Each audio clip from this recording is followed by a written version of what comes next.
आकाशवाणी लखनऊ से प्रादेशिक समाचार।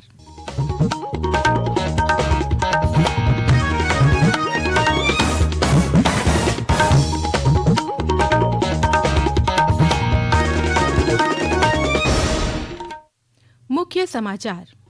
केंद्र में नई सरकार के शपथ ग्रहण समारोह की तैयारियां जोरों पर।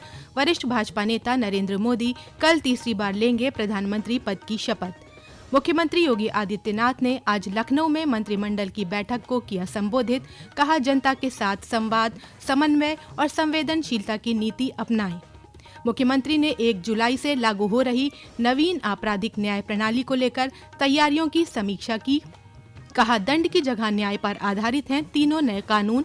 और प्रदेश के 51 जिलों में 470 परीक्षा केंद्रों पर कल आयोजित होगी राज्य स्तरीय संयुक्त बीएड प्रवेश परीक्षा। सुरक्षा के किए गए पुख्ता इंतजाम।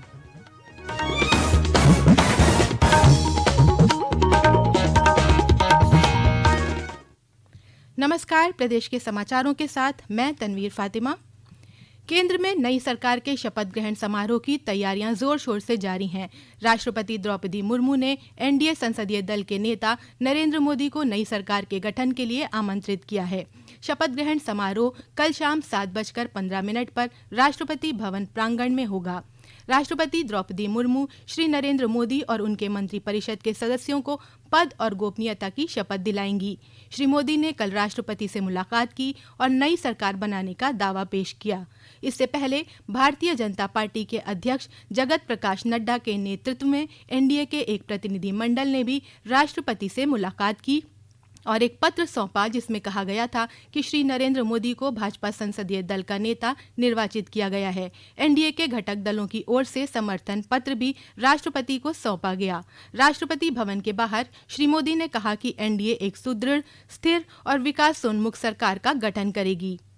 हम भारतवासी खुद नसीब हैं कि इतने बड़े संकटों के बावजूद भी हम आज विश्व की सबसे तेज गति से बढ़ने वाली इकोनॉमी के रूप में जाने गए हैं। ग्रोथ के विषय में भी दुनिया में हमारी वाहवाही हो रही है। अब एक स्टेबल गवर्नमेंट मिलने के कारण और परिचित व्यवस्था और नेतृत्व मिलने के कारण दुनिया का भारत के प्रति रुझान आना बहुत तेज गति से होने वाला है और मुझे विश्वास है कि देश के सभी राज्यों को इसका लाभ मिलेगा। देश की युवा पीढ़ी को सबसे ज्यादा लाभ मिलेगा।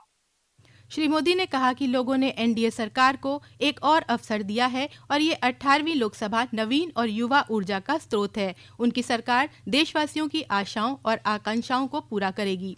वरिष्ठ भाजपा नेता नरेंद्र मोदी के तीसरी बार प्रधानमंत्री पद के शपथ ग्रहण समारोह में भाग लेने के लिए पड़ोसी देशों के विभिन्न नेताओं को आमंत्रित किया गया है। पड़ोसी राज्यों और हिंद महासागर क्षेत्र के नेता समारोह में विशिष्ट अतिथि के रूप में शामिल होंगे। समारोह में भाग लेने के लिए कई नेता दिल्ली पहुंचने लगे हैं।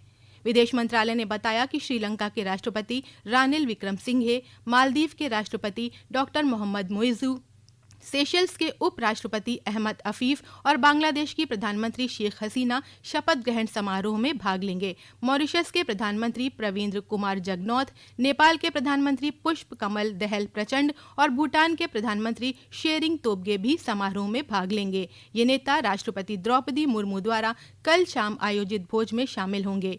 दिल्ली पुलिस ने शपथ ग्रहण समारोह को देखते हुए कड़ी सुरक्षा व्यवस्था की है। कांग्रेस की कार्य समिति की बैठक नई दिल्ली में आज संपन्न हुई। बैठक में सर्वसम्मति से प्रस्ताव पारित कर पार्टी नेता राहुल गांधी से विपक्ष के नेता की भूमिका निभाने का अनुरोध किया गया है। इससे पहले बैठक में कांग्रेस अध्यक्ष मल्लिकार्जुन खड़गे ने पार्टी के नवनिर्वाचित सांसदों को चुनाव जीतने पर बधाई दी।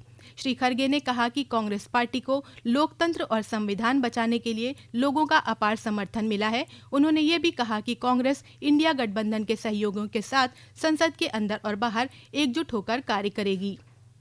समाजवादी पार्टी के संसदीय दल की बैठक आज लखनऊ स्थित पार्टी के प्रदेश कार्यालय में हुई। बैठक में सपा अध्यक्ष अखिलेश यादव सहित पार्टी के सभी 37 नवनिर्वाचित सांसद मौजूद रहे। बैठक में सपा प्रमुख अखिलेश यादव पार्टी के संसदीय दल के नेता चुने गए। संसदीय दल का नेता चुने जाने के बाद श्री यादव ने कहा कि सपा के सांसद जनता के हित में बात रखने का कार्य करेंगे और जनता के बीच रहकर संघर्ष करेंगे।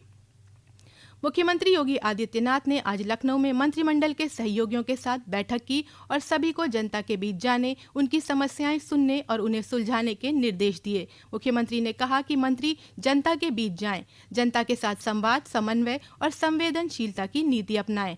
मुख्यमंत्री ने मंत्रियों से कहा कि केंद्र और राज्य सरकार की उपलब्धियों का सोशल मीडिया पर व्यापक प्रचार प्रसार करें, जन सुनवाई और सीएम हेल्पलाइन को और प्रभावी बनाने पर जोर दें। मंत्रिपरिषद की बैठकों के लिए ई कैबिनेट व्यवस्था और सभी विभागों में ई ऑफिस प्रणाली प्रभावी ढंग से लागू करें। उन्होंने कहा कि प्रदेश की अर्थव्यवस्था को 1 ट्रिलियन बनाने का लक्ष्य हर विभाग का है।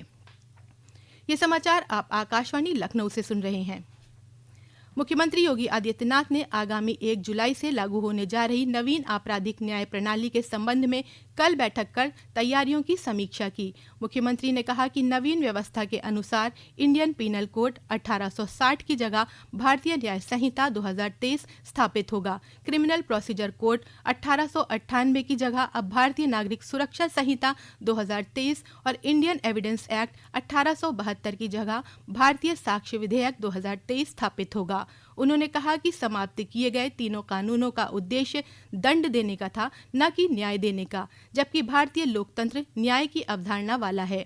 मुख्यमंत्री ने अधिकारियों को निर्देशित करते हुए कहा कि यह सुनिश्चित किया जाए कि तीनों नए कानून के लागू होने से पहले इनसे संबंधित राज्य स्तरीय अधिनियम, नियमावली, एसओपी, शासनादेशों में संशोधन की प्रक्रिया पूरी कर ली जाए। नए कानून में तकनीक का बड़ा महत्व है। इसके दृष्टिगत आवश्यक तकनीकी बदलाव तत्काल किए जाएं। सभी 75 जिलों में फोरेंसिक लैब स्थापित कराएं। कोर्ट में पेशी के लिए हर जिले में वीडियो कॉन्फ्रेंसिंग की सुविधा होनी चाहिए। बुंदेलखंड विश्वविद्यालय के तत्वावधान में कल 9 जून को राज्य स्तरीय संयुक्त बीएड प्रवेश परीक्षा 2024 आयोजित होगी। बुंदेलखंड विश्वविद्यालय के कुलपति मुकेश पांडे ने बताया कि प्रदेश में कुल 51 जिलों के 470 केंद्रों पर परीक्षा का आयोजन होगा। उत्तर प्रदेश संयुक्त बीएड प्रवेश परीक्षा 2024 कल रविवार 9 जून को 2 शिफ्ट में होगी। पहला पेपर होगा प्रातः 9 बजे से 12 बजे तक, दूसरा पेपर होगा दोपहर 2 बजे से शाम को 5 बजे तक। इस वर्ष इस परीक्षा में लगभग 2,23,000 कैंडिडेट अपीयर हो रहे हैं। बुंदेलखंड विश्वविद्यालय ने पूरे उत्तर प्रदेश में 51 जिलों में 470 सेंटर्स बनाए गए हैं। बुंदेलखंड विश्वविद्यालय पूरी शुचिता से, शांतिपूर्ण तरीके से, पूरी पारदर्शिता से इस एग्जाम को नकल विहीन करवाने में पूरे प्रयास कर रहा है। प्रयागराज में गंगा दशहरा के उपलक्ष्य में लगने वाला गंगा महोत्सव शुरू हो गया है। इस बार गंगा दशहरा 16 जून को मनाया जाएगा। पेश है हमारे प्रतिनिधि की रिपोर्ट। इस बार गंगा दशहरा का त्योहार 16 जून को मनाया जाएगा। इस अवसर पर प्रयागराज त्रिवेणी संगम तट पर 10 दिवसीय 24वें गंगा महोत्सव का आयोजन प्रयागराज में 7 जून से प्रारंभ हो गया है। अविरल गंगा, स्वच्छ गंगा और निर्मल गंगा के लिए हरिहर गंगा आरती समिति के तत्वाधान में त्रिवेणी संगम तट पर मां गंगा की आरती पूजन अर्चन के पश्चात गंगा महोत्सव पूरी भव्यता के साथ मनाया जा रहा है। 10 दिवसीय इस गंगा महोत्सव में गंगा स्वच्छता अभियान अलग अलग घाटों पर चलाया जाएगा। इसके अलावा देश के नामचीन कलाकारों के द्वारा सांस्कृतिक प्रस्तुतियां की जाएंगी। प्रवीण मिश्र, आकाशवाणी समाचार, प्रयागराज। राष्ट्रीय परीक्षा एजेंसी एनटीए ने कहा है कि राष्ट्रीय पात्रता सह प्रवेश परीक्षा नीट अंडर ग्रेजुएट 2024 देश भर में पूरी तरह से पारदर्शी और शुचितापूर्ण रही है। एनटीए के महानिदेशक सुबोध कुमार सिंह ने आज नई दिल्ली में एक संवाददाता सम्मेलन में कहा कि इस परीक्षा का कोई पर्चा लीक नहीं हुआ है। उन्होंने कहा कि ये मुद्दा नीट परीक्षा के उन 6 केंद्रों और 1600 परीक्षार्थियों से संबंधित है जिनका समय गलत प्रश्न पत्र मिलने के कारण नष्ट हो गया था। उन्होंने कहा कि एनटीए ने इन परीक्षार्थियों की शिकायतों का विश्लेषण करने के लिए एक उच्च स्तरीय समिति का गठन किया था। और अंत में मुख्य समाचार एक बार फिर। केंद्र में नई सरकार के शपथ ग्रहण समारोह की तैयारियां जोरों पर। वरिष्ठ भाजपा नेता नरेंद्र मोदी कल तीसरी बार लेंगे प्रधानमंत्री पद की शपथ। मुख्यमंत्री योगी आदित्यनाथ ने आज लखनऊ में मंत्रिमंडल की बैठक को किया संबोधित। कहा, जनता के साथ संवाद, समन्वय और संवेदनशीलता की नीति अपनाएं। मुख्यमंत्री ने 1 जुलाई से लागू हो रही नवीन आपराधिक न्याय प्रणाली को लेकर तैयारियों की समीक्षा की। कहा, दंड की जगह न्याय पर आधारित हैं तीनों नए कानून। और प्रदेश के 51 जिलों में 470 परीक्षा केंद्रों पर कल आयोजित होगी राज्य स्तरीय संयुक्त बीएड प्रवेश परीक्षा। सुरक्षा के किए गए पुख्ता इंतजाम। प्रादेशिक समाचारों का ये बुलेटिन यहीं समाप्त होता है। नमस्कार।